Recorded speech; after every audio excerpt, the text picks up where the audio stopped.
Okay, good morning everybody and welcome to this webinar on this beautiful Tuesday morning. Thank you for joining us this morning. What we're going to be looking at today is the third in our series of 7 webinars. This session is being recorded and will appear on YouTube later on this afternoon.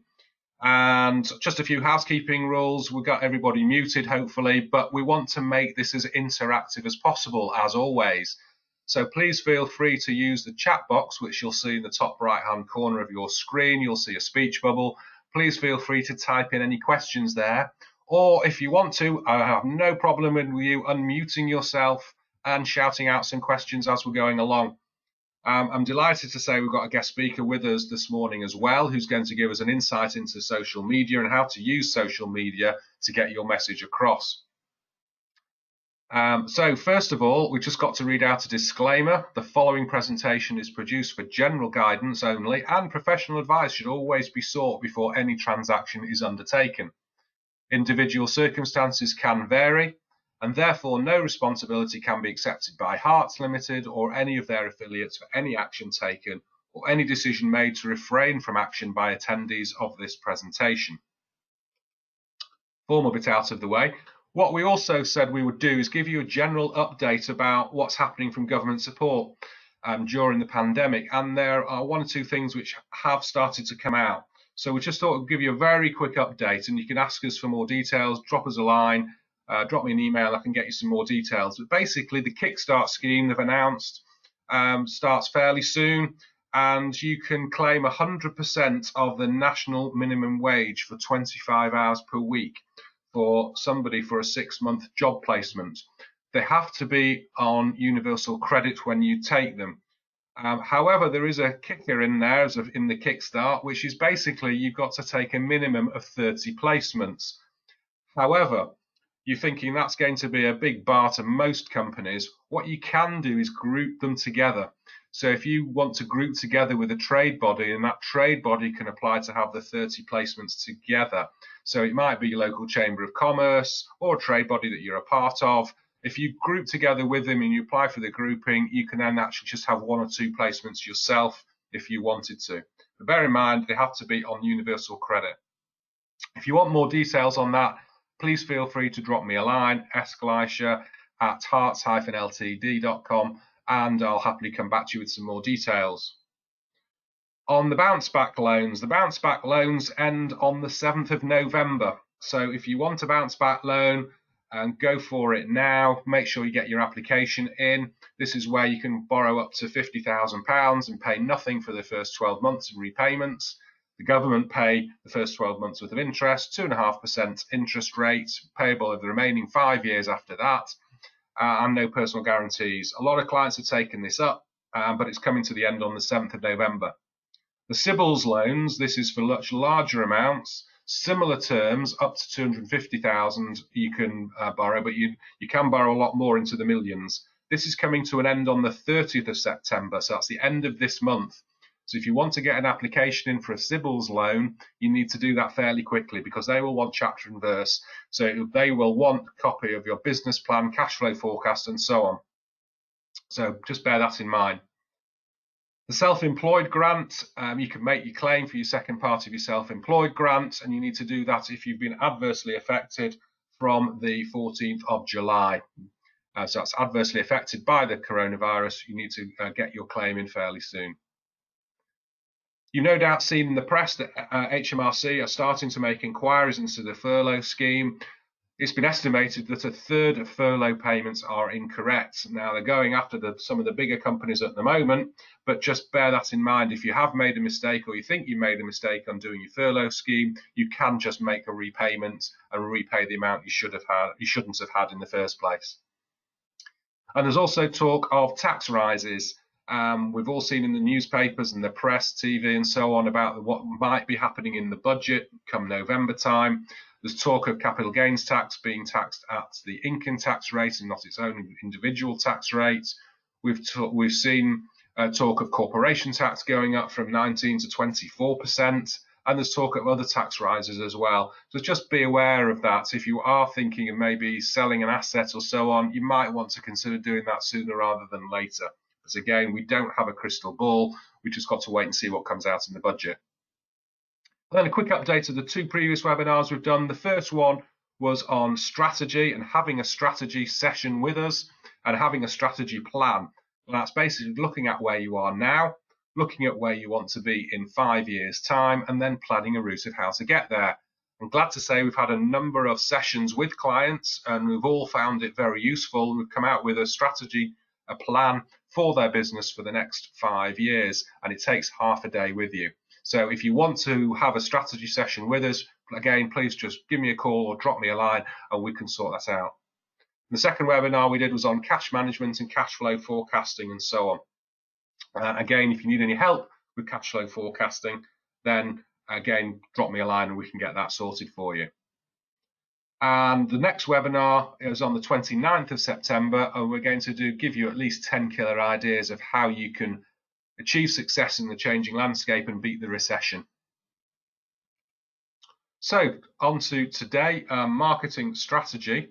What I'd like to do is we always try and make these as interactive as possible. So I'm going to ask you a quick question. How many of you have a strategy plan so far? And have you got any action points? So if you can just put in a yes or a no into the chat box, and then we can see what sorts of numbers have actually got a written down strategy session for a plan for your next 5 years. And then how many of you have also got a written down marketing plan for the next 12 months? So if you want to put strategy yes or no, or marketing yes or no, we can go through those and have a look at those to see how many of you actually do this. It'd be very interesting to actually see. We've got a no's, we've got a no, but it does have a marketing plan. We've got a no and a no. And you're not alone, because most people don't do this. Most people don't have a written down strategy to look after the business going forward, and particularly for marketing. And this is very common, but I think you'll find that it's very useful going forward to have one. So we're going to look at how to develop a marketing plan. Potentially, should you hire a marketing person? We're going to look at the use of social media, and then we're going to have our guest speaker, who is Sue Fernandes from Instilled, and I will introduce her shortly.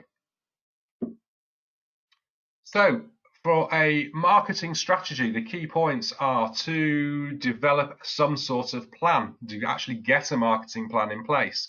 To do that, you want to identify your market. So who are you actually selling to? What market sector are you selling to? Or what particular market are you selling to?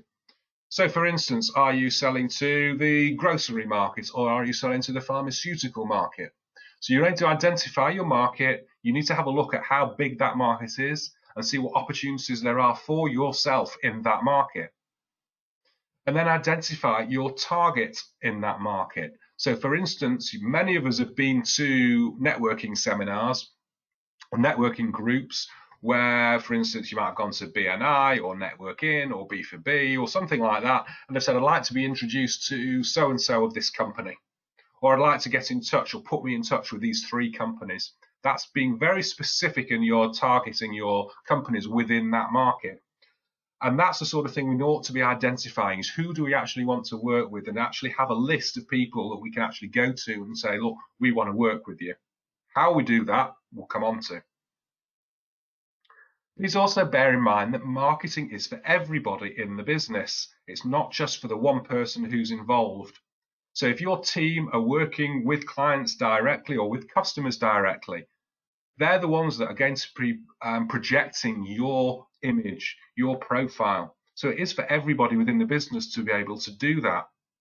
And if you have a receptionist, receptionists are very much the front line in that. So someone walks into your office, or they might have done pre-COVID, they can start to probably now, and your receptionist can then turn around and say, well, have you seen perhaps our latest survey, or have you seen our latest bulletin, or our latest press release? Have you seen that? And you can actually get them to be involved in marketing your business. Your team are going out and being in front of everybody. Get them to say, have you seen our latest blog? Have you seen our latest post? Or did you know we can do this? Get everybody within your business who's dealing with your customers or potential customers to be a marketer for your business. What you're trying to do is instill that wow experience. So they're happy to come and see you. They're delighted to come. They want to come and see you because they know they're going to be treated very well indeed. They're going to have an experience they will enjoy. And having fun of doing marketing is all part of it. And we'll come on to that in a sec. Communication. Do your customers know about everything that you do? So you need to have a service matrix. So what we're saying here is, how often have I heard it when I've been in business and said, well, I'm going for a mortgage. Or I said, well, did you not know that we do mortgages? Or I've seen my IFA. I said, well, did you not know that we have links with plenty of IFAs and we can recommend one who we've used many times before? You'd want to make sure that people come to you as your first port of call. So having a service matrix is basically saying, well, let's have a look and have a list of services that we offer across the top of a spreadsheet, for instance. List all your clients down the side of it, and then populate it with the services that you currently offer them. And then look at all the other stuff which you're not offering them at the moment, or they may not even be aware of, and there will be plenty of opportunity for you to market those services to those customers. You may even want to put into those boxes where you're not actually selling services to them, the potential sales value of those services. And then you can look at the opportunities that are available to you and the potential income that's available to you simply by marketing all the services that you've got to all your customers. It's the same old adage, isn't it, that we want to get our customers to buy from us more often, and in greater quantity. So how many times have you gone into maybe McDonald's and you've ordered your burger and chips and they said, would you like to go large with that? All they're doing is cross-selling and upselling.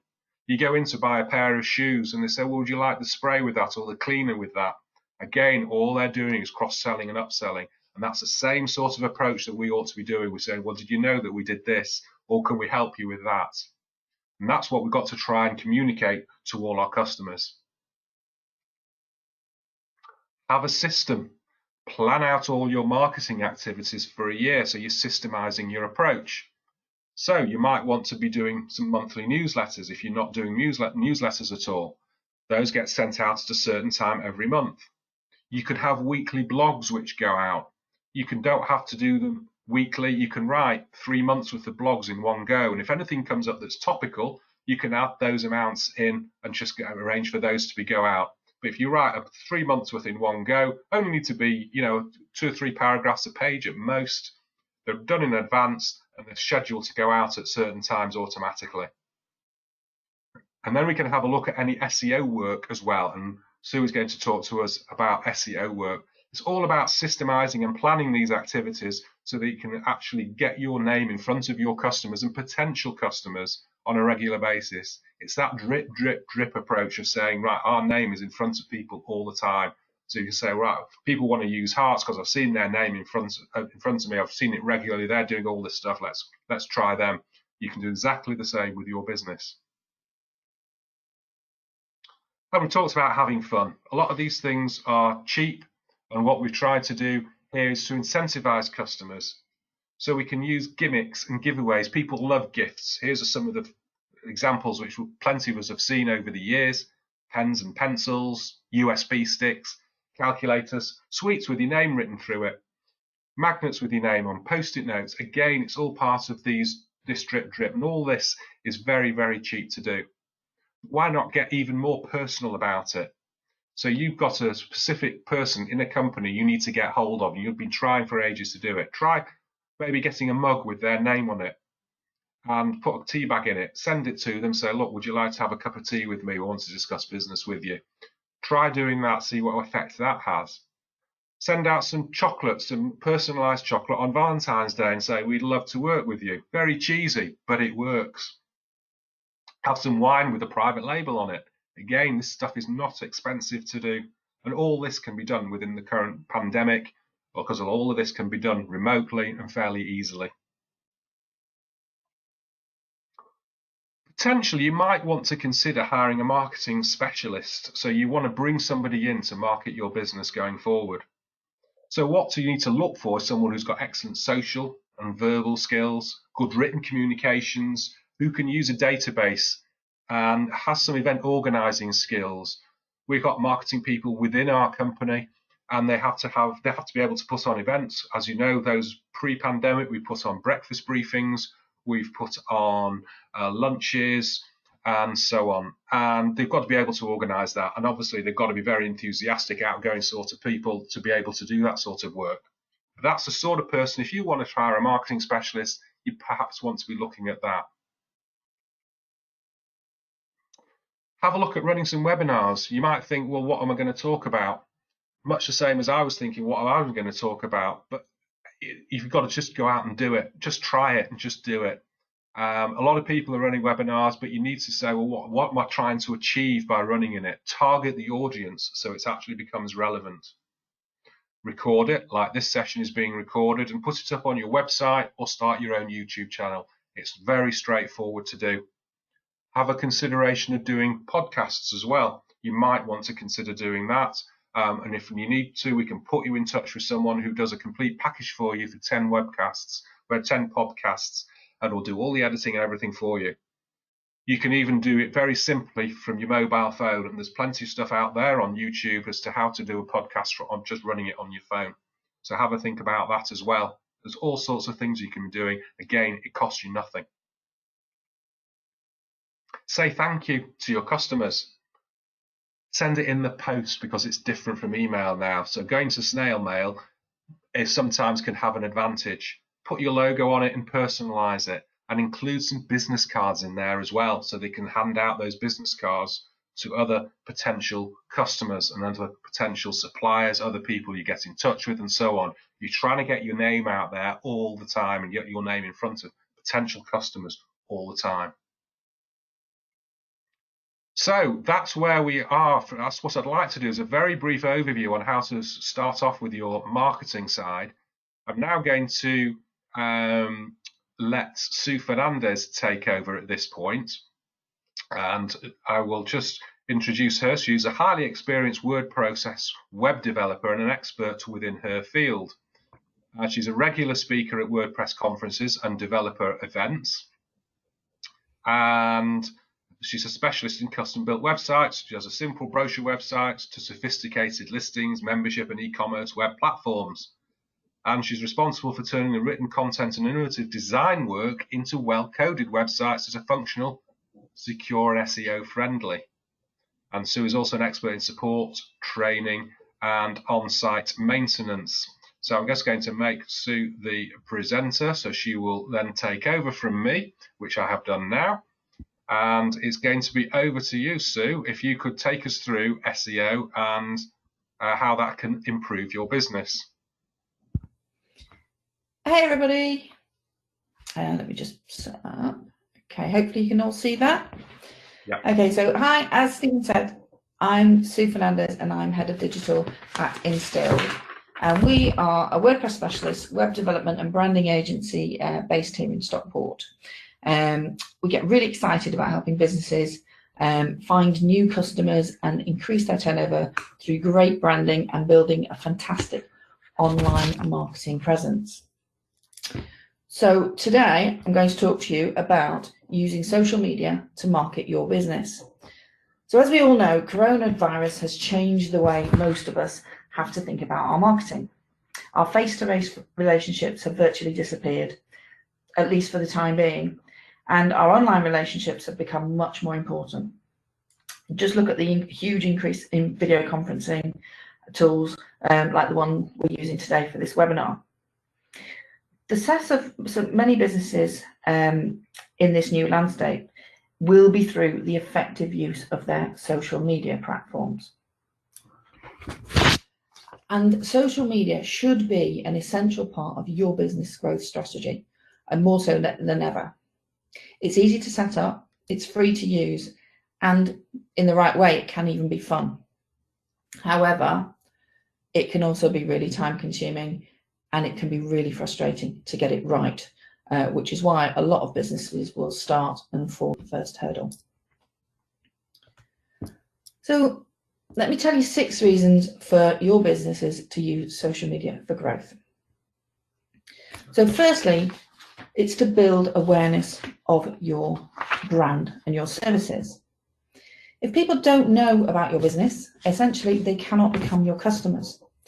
So social media boosts your visibility among potential customers, letting you reach a wide audience by using a large amount of time and effort. It's free to create your business profile on all the major social networks. So really, you've nothing to lose. You might as well give it a try. The second reason is to communicate authority. Customers are pretty savvy these days, and they've got a lot of choice thanks to Google of what businesses they work with. So before making a decision, they will do a quick search for you, and they'll browse your website and they'll have a look at what you're saying on social media. If they find that you are an authority in your field, you educate your customers and you validate your expertise through your social media and through your website and your blog posts, then they're far more likely to want to work with you. If they find an empty shop front, if they find a website that's got no blog posts on or social media that isn't being used, then they're going to ask questions as to why that is. The third reason is to show your personality and authenticity to potential customers. So you want people to get to know you through social media and understand who you are, what you're all about, what your company's all about. The more they know you, the more they engage you, the more likely they are to want to work with you. And that leads us on to 4, to encourage engagement and discussion. You don't want to preach on social media. You want to start a conversation with people on social media. You want to engage with them about your services and your messages, and you want to discuss with them about their services and their messages. It's a two-way street. You also want to provide support and answer questions. A lot of customers now will send you a quick tweet or connect with you on Facebook rather than emailing you or calling you to answer a question. And you need to be there in order to effectively answer those questions to them and give them the immediate responses that they like to have these days. Nobody is going to sit patiently waiting for a week until you reply to an email that they don't even know you've received. And finally, number 6 is to grow and market your company effectively and affordably. Social media, when done right, can be free. It can also be remarkably cost effective to run a social media campaign, which can have a huge impact on your business and turn into profits. So what platform do you use for your audience? And this is about is targeting the right platform for your target market, your target customer. Firstly, LinkedIn. This is suitable for most businesses, and pretty much all businesses should be on LinkedIn. It's a great way to find local businesses or businesses in certain sectors that you want to target. You can even target specific people within specific businesses within specific sectors.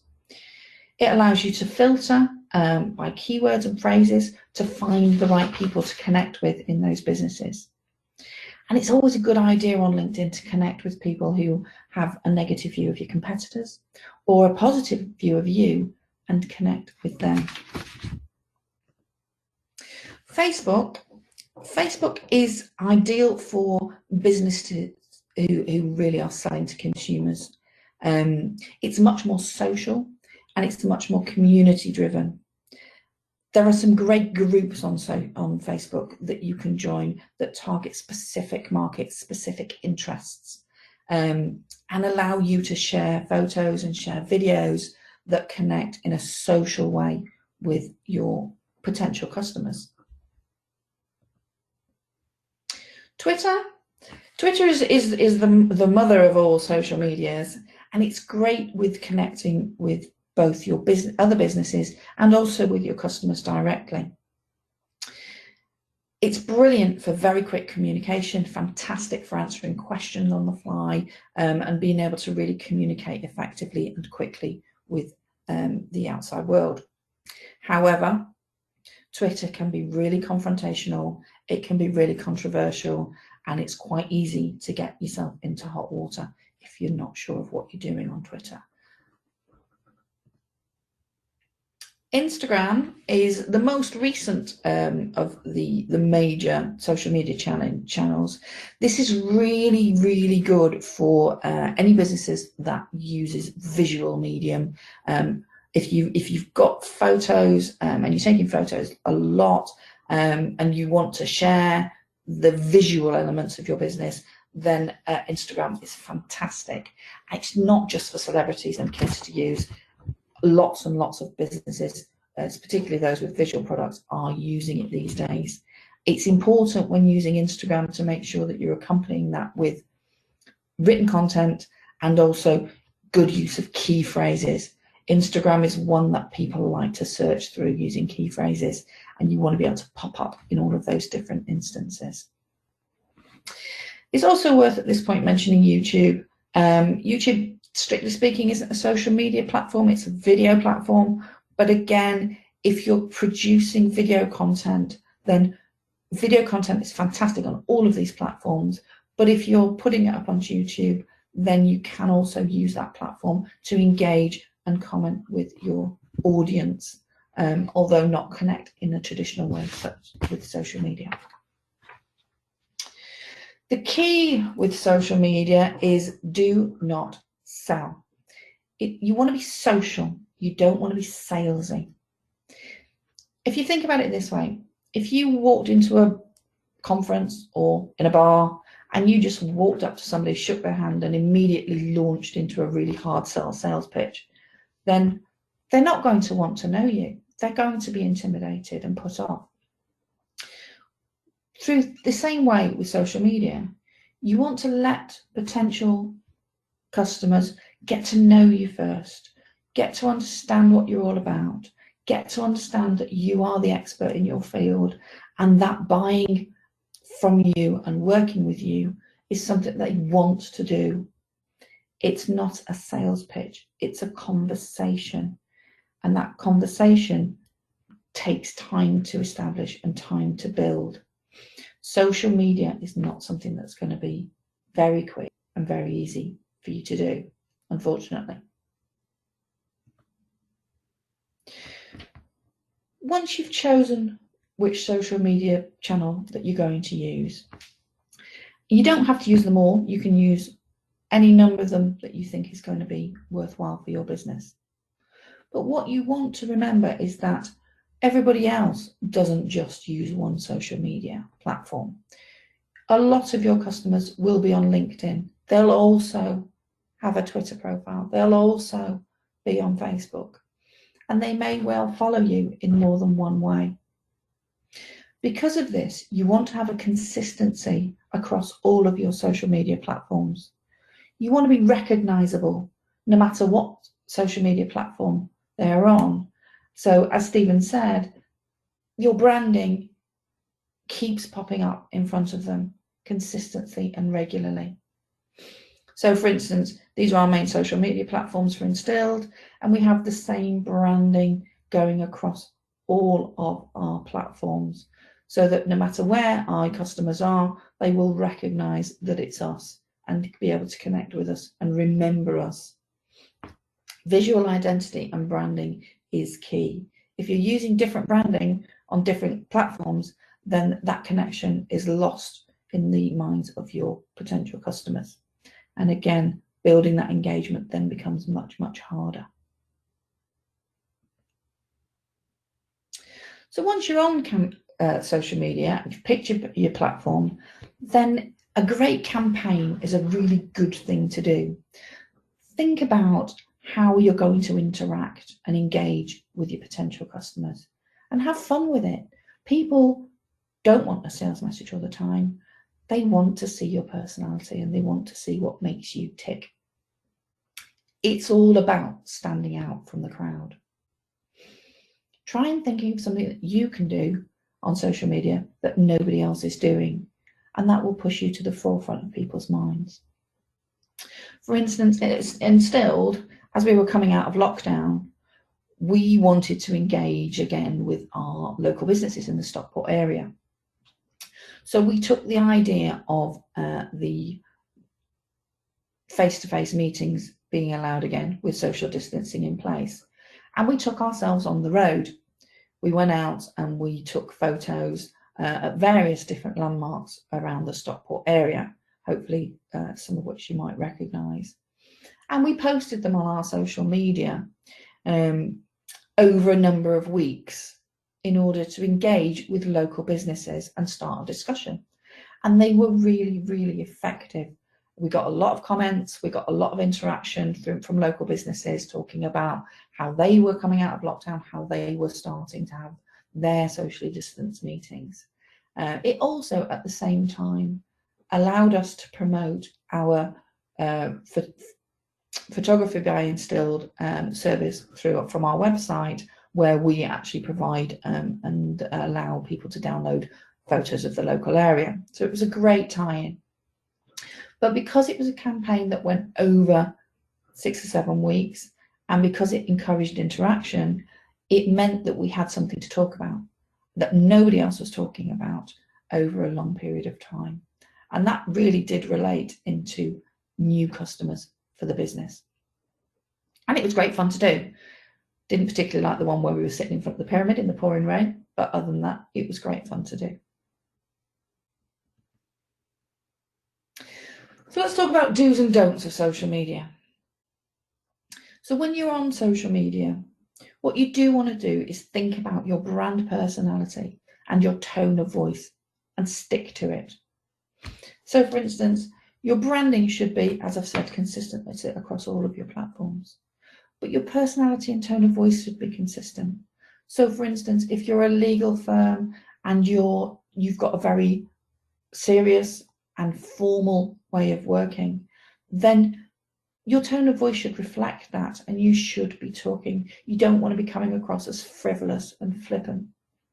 But again, if you're running a kids club, then that's exactly what you want to do. You want to come across as fun and frivolous. So try and keep a consistency of tone of voice through everything you do, and that will create that long-term engagement with your customers. You want to be interesting and engaging, and you want to be sincere and authentic. Nobody likes a blagger, and a blagger will come through loud and clear on social media. So you know your business, you know what you do, and you do it really well. Talk about that and get people to understand that that's who you are and what you do. Use your social media platforms as a vehicle for your content. If you have a blog on your website, and you should have a blog on your website, then you can use that content from your website to promote your articles on your social media platforms. That then creates the content on your website, pushes it out onto your social media platforms, and then uses links to drive visitors back to your website. So not are you only engaging with them, you're then inviting them back to your world to browse your website, validate your company, see your services, and ultimately contact you and want to work with you. Do use hashtags. Hashtags make stuff searchable, and particularly on LinkedIn, Twitter, and Instagram, they are a really, really important way to get your stuff found in the myriad of posts that people are putting onto these platforms every single day. Do use your social media platforms to connect with your customers, answer questions that they put to you, but also use them to connect with them on their stuff. So make comments on their posts, reply to comments on your posts, start a conversation using social media so that you're just not chucking stuff out there and not interacting. It's all part of the conversation. Do use images and video to visually illustrate your services, solutions, your successes, and your products. People like to be entertained and they like to have visual stimulation. They will understand much more from an image or a quick 30-second video than they ever will through 5 or 6 paragraphs of written content. So make it short, make it snappy, and make it visually interesting to engage people and engage their intention. And do be consistent. Post regularly and post often, daily if you can. It's really important. Again, going back to that consistency, is to put your brand in front of your customers on a regular basis. It's much more successful to post once a week every 6 weeks than it is to post 6 times on one day every 6 weeks. People will forget about you very, very quickly. So the more regularly you can post, the more regularly you can engage, the more likely people are to remember you when the time comes that they need your products or your services. So that's the basic do's. There's also basic don'ts. Don't sell. We've already said that, but it's worth repeating. Do not sell on social media if you can help it. Ideally, at most 20% of your social media posts should be about your sales pitch. Everything else should be about engagement and conversation. 2, don't expect success on all of the platforms. They all target different types of people. They all target different types of communication. Pick 1 or 2 that work best for you and your business. If you try and be successful on all of them, it will suck your time, your energy, and you will likely fail. 3, don't expect it to work quickly. Social media is a slow burn at best. Most people don't see a result on social media for months. And again, that goes down to you get out of it what you put into it, but you're not going to get anything out of it immediately, unless you're really lucky. You never know. Don't plan to do social media, not do it, and then wonder why it doesn't work. This goes for blogging too. If you've got a blog, you have to put content on that blog. If you've got social media, you have to engage on social media. Just setting up the accounts and then leaving them to fester is not good enough. It will never take care of itself. It has to be nurtured and it has to be able to grow. 5, don't get into arguments. Don't be arrogant. Don't be too controversial. Being different is one thing. Being out and out argumentative is an entirely different thing.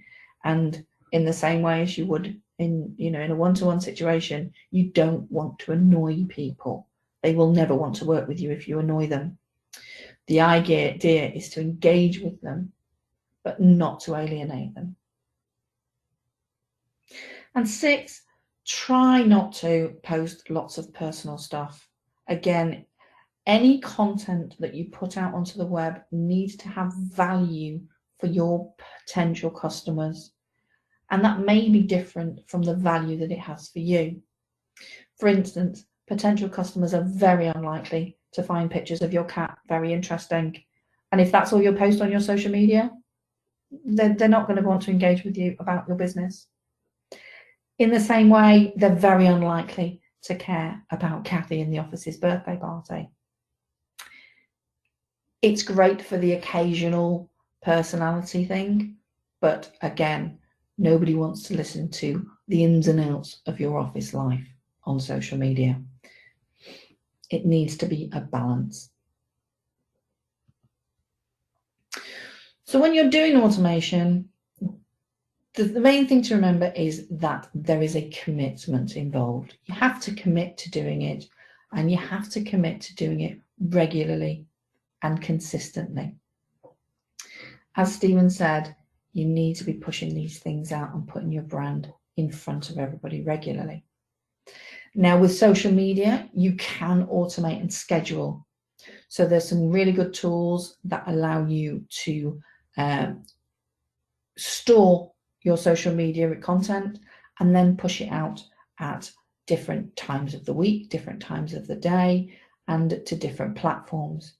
So you can create testing environments where you try different approaches, you try different content, you try different times of day to get an idea of where and when your customers are sitting. Essentially, where and when you want to be communicating with them. These tools are always great as well at giving you feedback. So they will give you feedback on analytics and how many people have viewed your posts. So you can start to get a sense of what's working and, more importantly, what isn't working. Obviously, once you understand that, you do more of what is working, less of what's not working. But again, they don't do the work for you. They're tools that help you build your social media presence using a structured format and data feedback to understand what's happening. So as I've said, remember, social media takes time. It can be free, it can be fun, but it can also be extremely frustrating. Having a great social media presence will take either time or money, and you need to decide which. So if you want to invest your time, then invest it wisely and invest it well. Spend some time understanding social media and do it consistently. Set time aside in your day to make sure that you're managing your social media correctly. If you don't have that time, you don't have that commitment, or you don't have that skill set, then you need to invest money. And it's your choice which. If you don't have the time, then you can invest money into a great social media marketing company.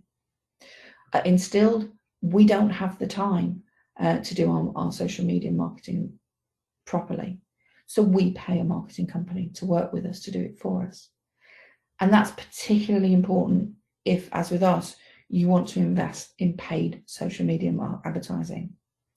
Social media advertising is different from a social media profile.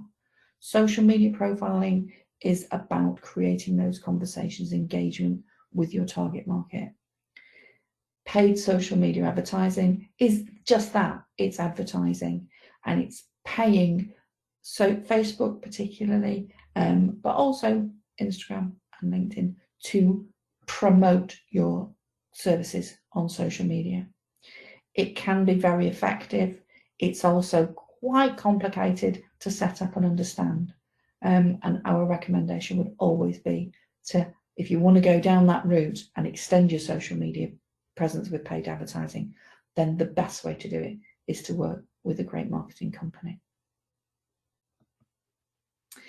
Thank you for listening. I hope that's been useful, and I'll be happy to answer any questions as and when. Okay, thank you very much indeed. And what I'd like to do is just run through the chat box. As I know we've got 1 or 2 questions in there already. And just bear with me 1 second. Right, okay. So what we have so far is from Dion. Can I have more explanation as to why you are advising not to sell on social media? How are your followers supposed to know what you are offering? I've always worked on the basis that all social media plans should include the 3 Ps: positioning content, problem-solving content, and promotional content. And he says he also finds that showing some personality supports the trend for transparency. Customers do like to know there's a human being behind the brand. How would you answer his question on that? Yeah, I think he's right. I think it's all about balance. And this is the thing that a lot of people, oh, sorry, sorry, Tim. I do apologise, my apologies. I do apologise. So yeah, I think she is right. It's all about balance. A lot of companies will go onto social media and they will just literally, we had a client and all they did was put their name, their address and the list of their services on over and over and over again. And they wondered why it didn't work. It's not a sales tool, it's an engagement tool, and it's understanding the difference between being a salesperson and engaging with potential customers. People on social media don't really like to be sold to. They like to figure things out for themselves. They like to get to know you. And that's where the transparency, as she says, comes in. They like to know there's a human behind the brand. They like to understand who those people are, but they're never going to get that just from a sales message, sales message, sales message. So this is why we recommend balance. 20% salesy, talking about your person, talking about your products, talking about your services, but the rest of it, talking about your successes, talking about case studies of solutions that you've provided to your customers, rather than sales and informing them about those services. So people can really understand the benefit to them of what you're selling. And ultimately, that's what they care about. They care about the value to them of whatever it is you're selling. And once they understand that through storytelling and through engagement and through talking to them, then it's a no-brainer for them to want to work with you when the time comes.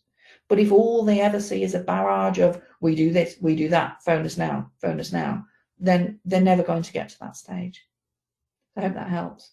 Great, thank you very much indeed. Has anybody else got any questions they want to ask? I'm conscious that we're slightly overrunning, but if anybody wants to ask a question, maybe unmute yourself and shout out. I'd be delighted to take that. No. Okay, so our next webinar is on the 29th of September, where we're going to provide you with, well, at least 10 killer ideas for your business, and we'll work through some of these. Some of them are quite fun, some of them are quite serious, but it'll be well worth you coming along and having a look at those. Before we finish, got one more question. How do you see a new company starting out on social media? Sue? It's never easy to start from a standing start on any advertising. You don't get indexed in the way that you do through Google searches, so there's no way to sort of push yourself up there. It's really about starting out with a really strong, clear campaign of posting on social media, and then using hashtags effectively to connect with other companies.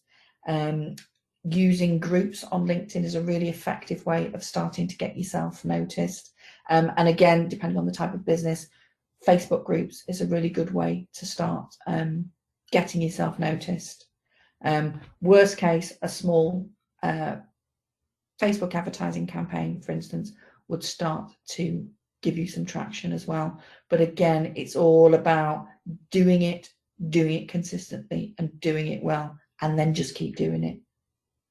Great, thank you very much indeed. I'm going to wrap it up there, and a very big thank you to Sue Fernandes from Instilled. And I'm sure if you want to contact her, she'll be happy to take any questions or look after you going forward. Thanks very much for joining us this morning. This will appear on our YouTube channel later on today. So if you've missed any of it, or want to go over any of it, please feel free just to log on to YouTube and search for Hearts Limited, with limited spelt in full, and you will see a copy of this webinar today, along with all the previous webinars. Look forward to seeing you all in a couple of weeks' time. Have a great day and enjoy the sunshine. Thank you very much indeed.